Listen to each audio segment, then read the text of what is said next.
Bismillahirrahmanirrahim. Assalamualaikum warahmatullahi wabarakatuh.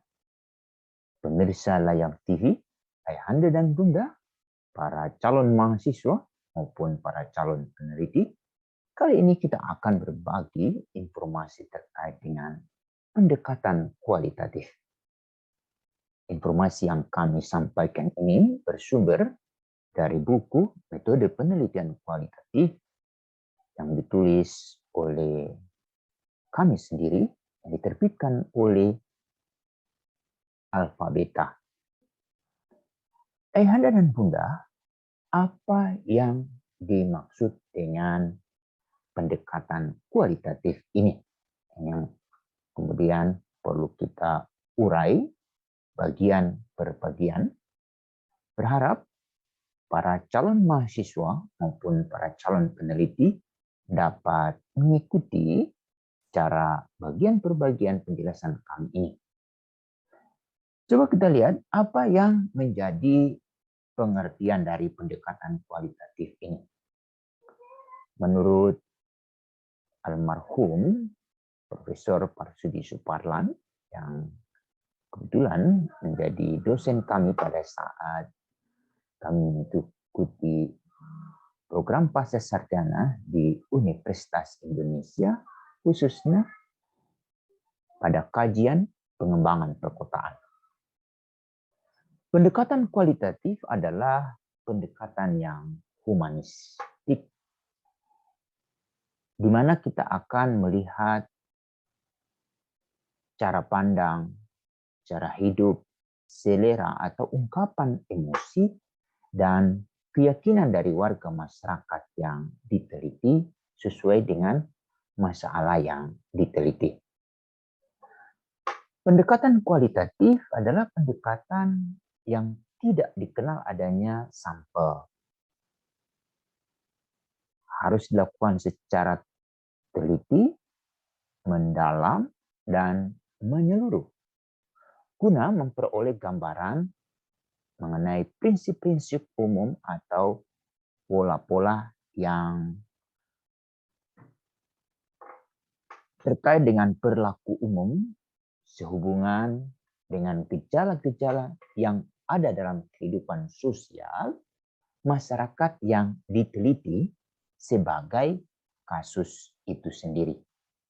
Artinya ini apa? Bahwa nanti kita akan melihat pola-pola umum atau perilaku yang ada di masyarakat sehubungan dengan gejala-gejala yang terjadi.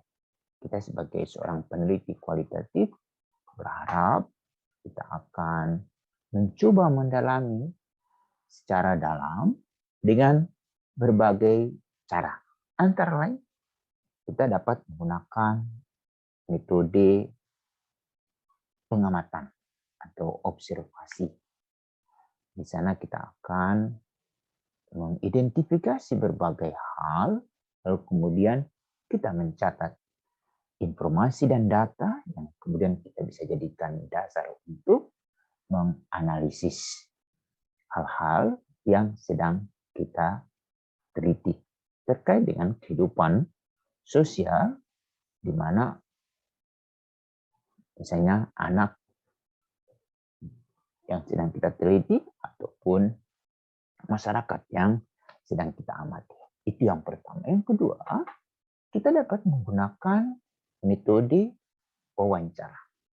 Wawancara ini nanti kita akan jelaskan secara detail di segmen khusus, tetapi ini menjadi sangat penting untuk kita ketahui sejak dari awal bahwa metode-metode yang akan kita gunakan ini menjadi sangat terkait antara metode yang pertama maupun metode yang kedua.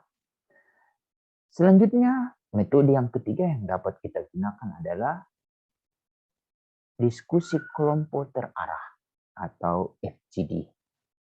Ini tentu membutuhkan perhatian khusus dan keahlian khusus terutama bagi seorang peneliti, karena nantinya peneliti itu sendiri akan menjadi moderator untuk mengungkap ada hal-hal yang tadinya kita sudah dapatkan informasi itu melalui pengamatan, melalui wawancara, tetapi dari satu atau dua atau tiga informan yang kita ajukan pertanyaan, tetapi jawabannya berbeda-beda. Ini mungkin karena ada keterbatasan terhadap akses informasi yang diperoleh oleh para informan, yang kemudian informasi itu berbeda-beda dipahami dan berbeda-beda dimaknai. Untuk itu perlu kita ungkap secara detail melalui diskusi kelompok terarah atau FGD. Juga merupakan metode yang sangat penting untuk dikuasai oleh seorang peneliti kualitatif. Selanjutnya, apa yang juga dipahami oleh John W. Creswell melalui bukunya yang diterbitkan tahun 1994, dan sekarang juga sudah banyak perubahan juga. Apa yang dimaksud dengan pendekatan kualitatif itu adalah proses penyelidikan untuk memahami masalah sosial. Ini kita garis bawahi. Kalau Creswell melihat adalah proses penyelidikan untuk memahami masalah sosial atau masalah manusia berdasarkan pada penciptaan gambar holistik. Jadi holistik ini memang benar-benar menyeluruh, tidak ada satu bagian pun yang ada di kehidupan sehari-hari masyarakat. Antara lain coba kita sedang mau meneliti tentang perkembangan anak usia dini, berarti apa saja yang berhubungan dengan perkembangan anak usia dini itu kita coba gambarkan secara menyeluruh. Yang dibentuk melalui kata-kata, kemudian melaporkan pandangan informan secara terperinci dan disusun dalam sebuah latar ilmiah. Ini yang sangat menarik untuk kita pahami, bahwa kita sangat memperhatikan apa yang menjadi pandangan informan.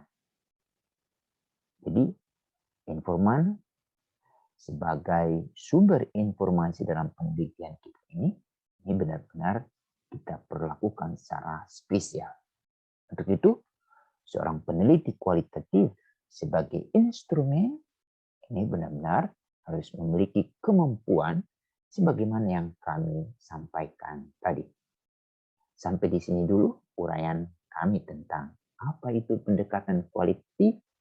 Berharap apa yang digambarkan oleh Marsudi Suparlan terkait dengan pendekatan kualitatif itu fokus kepada cara pandang, cara hidup, selera atau ungkapan emosi dan keyakinan dari warga yang sedang diteliti sesuai dengan masalah yang diteliti.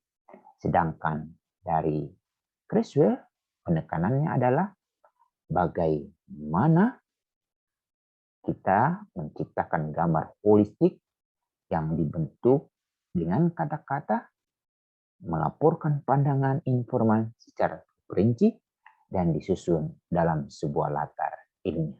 Demikian, Assalamualaikum warahmatullahi wabarakatuh.